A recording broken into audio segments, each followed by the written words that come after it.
حضرت علی رضی اللہ عنہ کو تمام انبیاء علیہم الصلاۃ والسلام سے افضل قرار دینا۔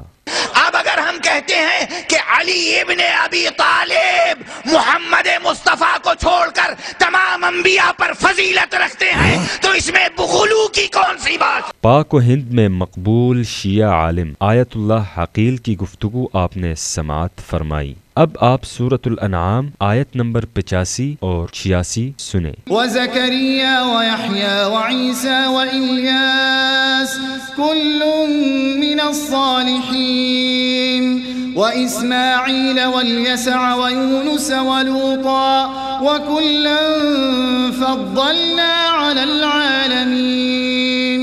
اور زکریا، یحییٰ، عیسیٰ اور الیاس کو راہ راست دکھائی، ہر ایک ان میں سے صالح تھا، اور اسماعیل، یسع، یونس اور لوط کو راستہ دکھایا، ان میں سے ہر ایک کو ہم نے تمام دنیا والوں پر فضیلت عطا کی۔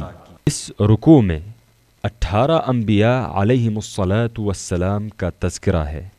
اللہ تعالیٰ تو فرما رہے ہیں کہ یہ انبیاء علیہم الصلاۃ والسلام تمام لوگوں سے افضل ہیں۔ اب ہم آیت اللہ عقیل رافضی کی بات مانیں یا قرآن کریم کی آیت کو؟ فیصلہ آپ کیجئے۔